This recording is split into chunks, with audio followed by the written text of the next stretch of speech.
She stood at the edge of my property, clutching a clipboard like it was a weapon. Her voice cracked the air. "That's my son's inheritance. You can't just take it." I froze, still holding the paintbrush, watching this woman, perfectly ironed blouse, fake pearl necklace, and fury in her eyes, march up my porch like she owned the place. I didn't even know who she was. "I'm sorry, who are you?" I asked calmly. She jabbed her finger toward the old cabin mansion behind me. "That house belonged to the Turner family for generations. My husband's grandfather built it. You people think you can just buy history?"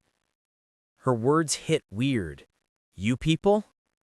I had bought this 150-year-old place legally, restored it with my own hands, every nail, every board. The land had been abandoned for years, overrun by ivy and silence. The county records said unclaimed property. I paid cash, fair and square. But she wouldn't stop yelling. "My son was supposed to inherit this land. You'll give it back, or the HOA will make sure you do." HOA? There was no HOA here. The nearest subdivision was miles away. "Ma'am, this is county land. I don't think your HOA rules apply here," I said, trying not to laugh. Her eyes narrowed. "Oh, they will when I'm done. You'll regret ever stepping foot here." She turned and stormed off, heels stabbing the dirt. My dog growled low, watching her car spin gravel as she left. I brushed it off, thinking she was just another nosy neighbor. But that night, I saw headlights pull up to my gate. Someone nailed a bright orange paper to my fence. Notice of violation. Unauthorized occupancy. I tore it off. At the bottom, in thick black ink, it said, HOA Turner Creek Division, President, Karen Holt. There was no Turner Creek HOA. Not officially. Not legally. The next morning, I woke up to the sound of hammering outside. When I stepped onto the porch, I almost couldn't believe what I was seeing. 3 men in neon vests putting up a brand new wooden sign at the edge of my driveway.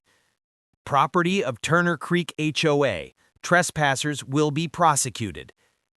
I shouted, "Hey, what do you think you're doing?" One of them glanced at me, shrugged, and said, "Orders from Mrs. Holt. We're just following HOA instructions." I laughed, half out of shock. "There isn't an HOA here. This land's private. I own it."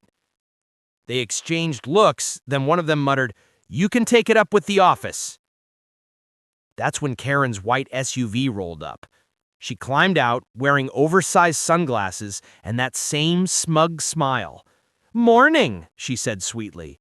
"We've decided to reestablish the Turner Creek HOA to preserve local heritage. And since you're living in what used to be Turner land, you fall under our management." "Your management?" I repeated. "Lady, this cabin was rotting when I found it. You didn't manage a thing." She gave a tight grin. "Ignorance doesn't excuse trespassing. I suggest you start paying the association dues. $500 a month should do, and repaint that porch to match the neighborhood code." I almost laughed again. "Neighborhood code? There's nothing for miles." Karen leaned closer, lowering her voice. "You don't understand how things work here. My family built this land. You're just a temporary mistake." Then she turned to leave, saying loud enough for the workers to hear, "Remove the illegal fence by tonight."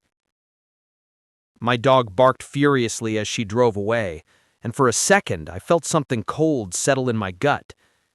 This wasn't just harassment. She was trying to erase me from my own property. I went back inside and pulled out the purchase file. The deed, the county maps, the tax record, everything was clean. Then I noticed something strange. The survey map had been altered. A red boundary line, drawn by hand, extended over my land. That evening, as the sun dipped behind the trees, I decided I'd had enough. I grabbed my flashlight and drove to the county records office before it closed. The clerk, an older man named Ben, had been there for decades and knew every property in this area by heart. When I showed him the forged map, his face went pale. This isn't right," he muttered. "Turner Creek HOA hasn't existed for over 40 years. The last of it dissolved in '82 after a flood destroyed half the lots." "So, how's she using the name now?" I asked. He sighed, "Because no one's challenged it. If she's reviving it on paper and nobody disputes it, she could technically claim oversight, at least until someone proves fraud." Fraud. That word hit hard. I asked if he could pull up the old Turner Creek archives. He hesitated. "You sure you want to poke that bear?" "I already did," I said. He opened a dusty cabinet and handed me a faded file marked Turner Creek Development. Inside were black and white photos of the original owners, among them a man who looked exactly like Karen's late husband. But something else caught my eye. A transfer deed. The last registered owner of the mansion wasn't any Turner at all. It was a veteran named George Mallory. That name stopped me cold, because George Mallory was my grandfather. Suddenly, it all made sense. The strange letter my dad once mentioned about an old property left behind. The way the land felt familiar when I first stepped on it. This wasn't random. I had inherited this place by bloodline. Ben leaned forward. "If this file is real, son, that land's yours. Legally, historically, everything."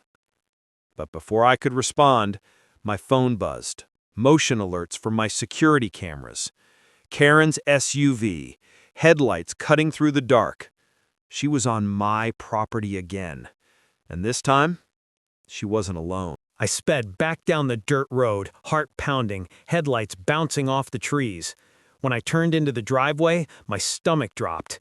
Karen's SUV was parked right in front of my porch, and 3 men were standing beside it with flashlights and bolt cutters. They were trying to cut my lock off the front gate. I jumped out of the truck. "Hey, get off my property!" I shouted. Karen turned, her lips curling into that fake smile again. "You're trespassing on our land," she said coldly.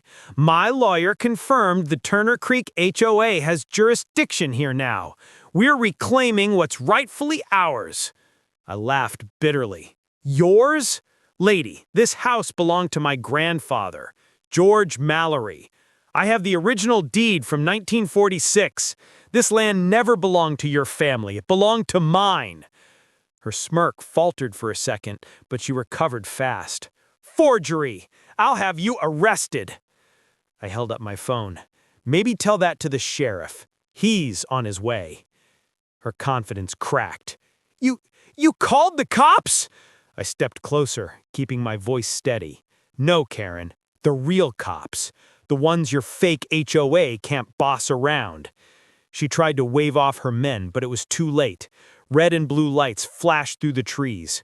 2 county deputies pulled up, one of them a tall man who stepped out with authority written all over him. "Evening, ma'am," he said, turning his flashlight toward her. "We got a report of trespassing and property damage." Karen puffed up. "I'm the HOA president of Turner Creek. This man is occupying restricted land." The deputy raised an eyebrow.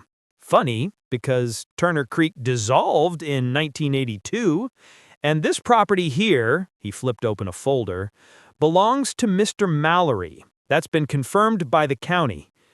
Karen's face drained of color. "That can't be right! My family—" The deputy cut her off. "Ma'am, step away from the gate." Her men dropped their tools and backed off. She stood there trembling, eyes darting from me to the